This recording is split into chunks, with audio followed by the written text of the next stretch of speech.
come to the bold analysis, ladies and gentlemen. When Rigathi Gachagua spoke at that DAP Kenya event in Karen, he mentioned something about the payslip revolution, that the civil servants may not support William Ruto in 2027 in their numbers. And this is what this gentleman is trying to elaborate here. So I want to make some few comments about something that Gachagua said about civil servants. So Gachagua said that in this country we have around 3 million civil servants, ambao kila mmoja akona influence kwa at least 2 people. If you make that total, you'll get a total of around 9 million people. Now, the reason why this is very important, Gachagua is saying that all these people have akona beef na president. And so come 2027, they will be part of the group together with Gen Zs that will oust the president. That's according to the former deputy president, Rigathi. Now, I want to inform you as to why these people, these civil servants, the 3 million of them, have a problem against our president. Now, during President Ruto's regime since 2022, we have seen an increment of new taxes, or even introduction of new taxes. Which taxes are we talking about here? Tunaongea kuhusu ya kwanza, affordable housing, which is taking 1.5% from their salaries.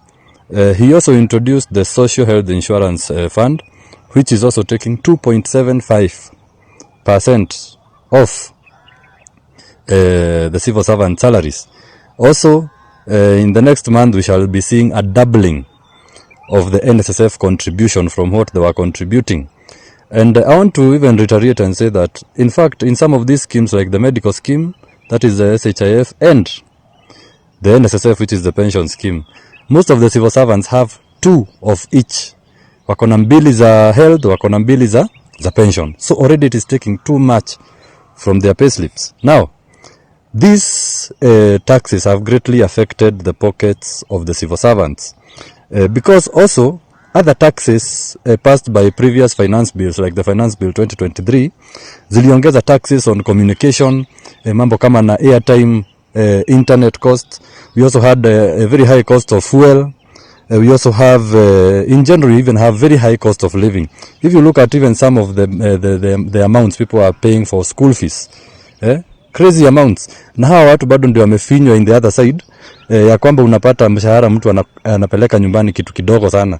Most of the civil servants can't buy basic commodities, you know, because their pockets usually run dry before the 5th of every month. Not to mention, some don't even get anything because the amount they had already committed in loans and other facilities. So most of the civil servants hayo wamefinywa, hawana sauti hata kidogo. If you know any of them, may it be even hata polisi, jeshi, mwalimu, ama mtu anafanya kazi in any of the ministries of government or any department of government, unaona maisha ya huyo mtu in the last 2-3 years imebadilika in a way that is not very positive. All that is to do with the taxes ambazo zimewekewa hawa watu na wakawachwa bila spending power. They don't have anything to spend, leave alone anything ya kuspend in surplus activities or in luxury activities. So this is the reason why these people are beefing with the president, period. This remark by Rigathi Gachagua really found the state flat-footed.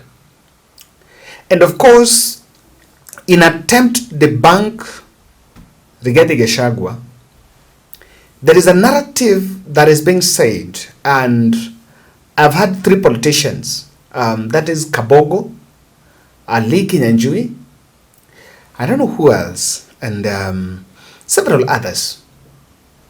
They've been saying that Rigathi Gachagua, that Mount Kenya should not coalesce around Rigathi Gachagua because Rigathi is taking them nowhere. But again, one question that you need to ask is this. Wanjiku and the MPs who are coalescing around Rigathi, and even when Rigathi is saying he's going to launch his new political party, do you think these MPs does not know that Rigathi might not be going anywhere? That Rigathi might not be on the ballot? Do you think he doesn't know? He probably knows. And the other day I was talking to my friend who attended some ceremony in Kiambu, and he was telling me that Kevin, Mount Kenya is ready to vote anyone away from Mount Kenya. They must not vote for Rigathi. And if Matiang'i is well packaged, Kevin, they can vote for Matiang'i, they can vote for Kalonzo. It is not a must they vote for a candidate from Mount Kenya. And so today, I've realized that on one side, the politicians from Mount Kenya around the president will say, Rigathi is taking you nowhere. He was impeached. He's inconsequential. But again, when you look at clear terms, you'll understand that Ruto is feeling threatened by Rigathi Gachagua access. So in this podcast, I want to demonstrate to you the fear and then show you why, even despite the fact that Rigathi might not be his main challenger in 2027, President Ruto and the team are a bit terrified about Rigathi. Number one, today, when Kithure Kindiki was holding a session in Karen, and he was meeting a delegation from Tharaka Nithi, people going all the way to Karen for that event, the only person he addressed and he spoke about Rigathi Gachagua. It doesn't matter how costly it is. Please. It doesn't matter. Even if we don't win the election, President Ruto doesn't win the election, it's okay. There's no problem. You'll have served as president anyway. Isn't it a blessing even to serve even for 5 years, even for 1 year, even for 1 day? How many Kenyans are there? Every Kenyan is qualified to be president. If you are lucky to be in the seats we occupy, including UMPs, including myself, including you, governor, don't consider yourself like a superhuman. It's a grace of God. Yeah. So usitutishe ati rais a one-term president. And pia watu wengine wanatutisha huko jana. Ati our job is to make sure William Ruto is a one-term president. That is your objective. Hiyo tu. Just that. And you will have achieved a lot. President Ruto is lucky to be among the 5 Kenyans who have occupied the seat of President of Kenya. Some, 24 years. Others, 10 years. If he gets 5, so be it. If he gets how many days, so be it. There are many qualified people. The same for me. I told you when I became Minister for Interior, niliangalia siasa nikasema, at least hii first time labda nitaserve hapa. Maybe if we win a re-election, maybe the president will take me in another ministry, I don't know. But I thought perhaps I will stay in for 5 years. I stayed for 2. So I had to work every day as if that is the last day in office. So this was Kindiki. He was speaking about Rigathi Gachagua and all this and that. And of course, in an attempt to consolidate the vote, the Mount Kenya East side, things are not so much promising, because just when speaking in Karen, he said that Embu is the new Kondele. And immediately I saw a response from Mukunji. I want to say that and dissuade the Deputy President for painting Embu in the wrong picture and saying that Embu is the Kondele of today. And I want to say that with respect and saying all the areas that are mentioned, Kondele and Embu, they are areas that are in Kenya. But I want to say that there is no political volatility in Embu town. There is no even tension, political tension in Embu.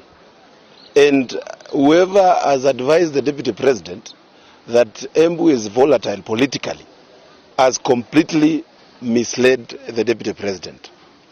And I want to say that we have had demonstrations in Embu. I personally led demonstrations in Embu when we were looking for the young man called Billy Mwangi. And people came out in large numbers. No property was destroyed. Nobody was harmed. So I don't understand why the Deputy President can take taxpayers' time and money and speak to not the people of Embu, but the people of Tharaka Nithi about Embu town. That is the Manyata Member of Parliament. So while he was trying to create ground for it, it's not working. Mukunji is a very strong ally of Rigathi Gachagua. Then I saw another video from Atwoli. Atwoli called some presser, and I think the Atwolis needs to go home. They don't even need to be in the political space, if you ask me. No, pay slips have nothing to do that. Kenyan's politics is not issue-based politics. Today, Atwoli would have been the president. I've been in public life for the last 57 years. People would have come for me. If I was in another country where people debate on issues, you people would have just come to me, for me. Whether I'm in Western or wherever I am, you carry me to State House. If it was issue-based. Kenya's politics is not issue-based, and I want you to put it down. Ethnicity in our country plays a very strong role. We are not like Tanzanians. You and me and Kenyans know very well. If Kenyan politics was being decided on issues, today Atwoli will be the president of the Republic of Kenya. Kenya's politics is twinned and pegged on ethnicity. The Atwolis, Raila goes to AUC, Atwolis need to go home. They're not adding, they're not now useful to our political discourse. They're not. You can listen to this. At that age, and the bragging of all that experience, the Kotu boss still prides in the fact that our politics is still tribal. Now, we are saying that while the flying team, the blue-eyed politicians around the president, are crisscrossing the country saying the way tribalism is not going to take root in this administration. That is what the politicians flying around with choppers are telling the village folks, that tribalism ni ujinga. There's a tribal. But at the same time, Atwoli is telling the country here that, you know, you need to know that the pay slip, the workers of this country will just vote for the president because our politics is not based on issues. Our politics is based on tribes. Now, this statement is supposed and was called to try to demystify the Atwolis are supposed to tell workers that don't think, but as that gentleman has described, you know why the payslip, guys, it's not a very easy one. The election officials, presiding officers, returning officers, the clerks, and these are people, these are normally civil servants. The police that are supposed to need to give security to the ballot boxes, these are normally civil servants.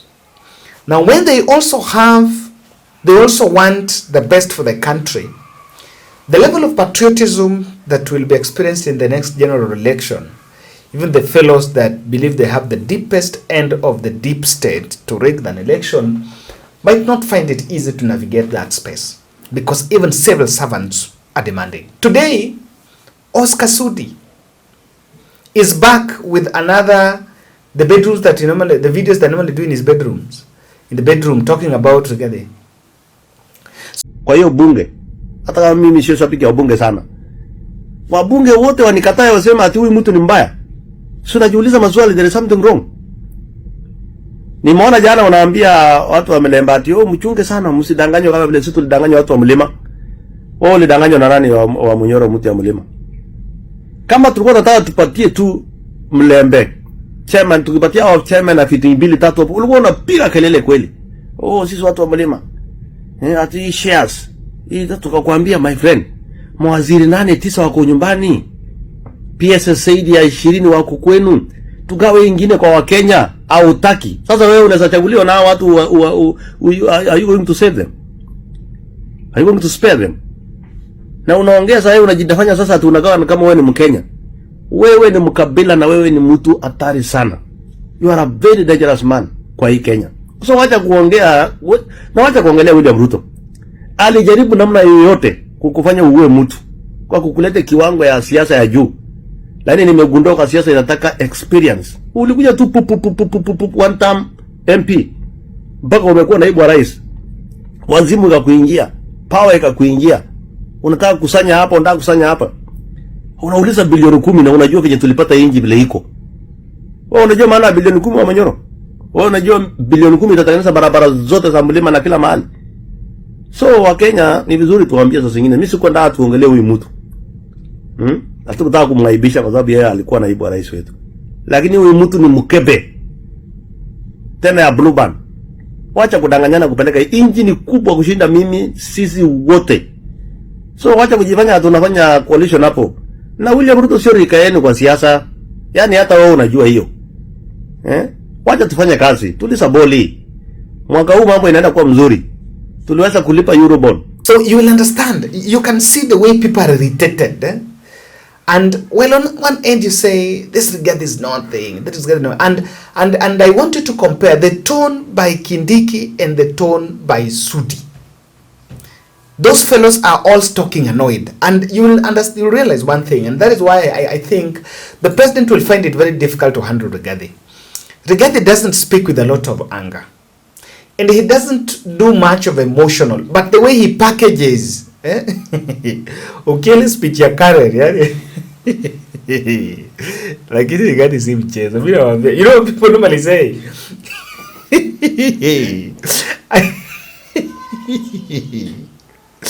Rigathi, I'm telling you, Rigathi is not a joke. There is a clip Rigathi saying that watu washani some two gentlemen. How rais akiongea nao kwa ikulu hata kama wewe ni deputy president hawezi. And I can tell you, Rigathi is not a joke. What Rigathi said in Kenya, there is a way Rigathi packages those things, and he said it in a manner that ukisikia unafeel kukasirika.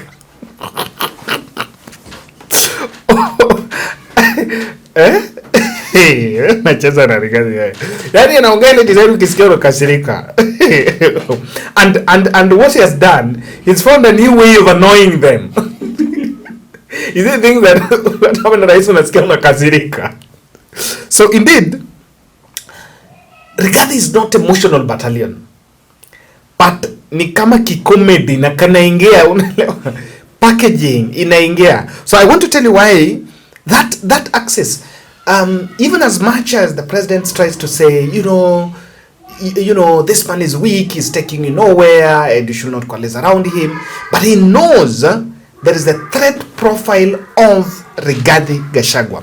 The threat profile is this: Rigathi has a higher believability when attacking Ruto. You know, let me tell you, the other candidates like Kalonzo Musyoka, like Eugene Wamalwa, the candidates like Okia Omtata, they speak generally, but when Rigathi speaks, everyone knows Rigathi was a deputy president. Rigathi was sitting next to the president for the last 2 years. So Rigathi was a President William Ruto's choir master. So there are things when he says, people believe him. And I can tell you, when Ruto speaks this side, Rigathi will respond this other side, and people will believe Rigathi because Rigathi amekuwa hapo. There is statement Rigathi anasema, mimi nimekaa na rais. Rais alikuwa ananiandikia hizo vitu naenda nasema. You know, people believe that thing. It might not be necessarily true. In fact, honestly, I do feel it must not be true. What happens is maybe rais anamwandikia points, when nataka ongelee hii topic, when nataka ongelee hii topic. Now, people believe it. Now, that believability makes Rigathi an ideal person to attack Ruto. And let me tell you, ukisikia clip ya, if you listen to Sudi is talking about Western Kenya. And Rigathi also said in depth that the reason why William Ruto went to Western to attack Rigathi Gachagua, because he knows that Rigathi is forming an alliance with some Western Kenya leaders, and Rigathi might go to Western. Now, if you remember that clip by Otuoma, that I don't know when Kalonzo goes there, they should deal with them. There is something that Ruto knows. Someone should not lie to you that if today Rigathi goes to Western, someone will stone him. No. Forget about it. Even if he goes to my village in Siaya, no one will stone Rigathi Gachagua. With all the things, with all the negativity around his politics and the shareholding and all that. So, Rigathi has the potential of decampaigning Ruto even beyond Mount Kenya. You know, the truth here is not that people love the president. No, it's not it. And I think if the president have said this is not the time for people to love him because it's not his time to be popular. So he knows, I think the students know very well that when Rigathi steps to Western, Rigathi can crush Ruto down. When Rigathi goes to Nairobi, he has a higher believability level as government is struggling with trust deficit. And the way he packages, he speaks as an insider. In fact, why? There are still people in government that are still loyal to Rigathi, that are feeding Rigathi Gachagua. So that is why he's a very keen focus, not as a presidential candidate, but he's a destroyer. You know, he has nothing to lose. He can say anything. Even if you arrest him, haimshughuliki, si hata ukimshika utamwachilia na aendi kovai. The other issue is, the courts could be, the impeachment on Rigathi was very weak. And somehow, somewhere, there is a very thin line, there is a very thick line, not thin, thick, between you impeached so you can't vie. An impeachment and vying, that path is very thick. Remember, even Sonko was almost vying. And Rigathi can be so big that IBC cannot deny him the right to vie. And if you deny him the right to vie, you spoil that election. I want you to imagine in 2022, someone now says Raila cannot vie. Will you have an election? No. Now that is what is most likely going to happen. When Rigathi profile increases, it will be a very strong nexus at the election time if IBC says he can't vie, fails to clear him. And if he's cleared, is more like, if IBC is cleared, Rigathi will go to the ballot. Whether he's going a coalition or himself or whatever, he will go. He will go to the ballot so that he can find the platform to tell William Ruto anything that he needed to tell William Ruto. Because as a presidential candidate, you have the privilege of getting the protection and all that. Rigathi is a strong mobilizer, and Ruto knows this, that if he mobilizes Mount Kenya for any candidate, then that region will be gone. It is true. It is true. He can mobilize. He might not be in the ballot, but he's a very big mobilizer. If it is about doing grassroots mobilization, he's a very strong mobilizer, and Ruto knows that in terms of who can bring votes, Kindiki cannot match Rigathi. And that is why there is a lot of attention on making sure that is crushed. Thank you.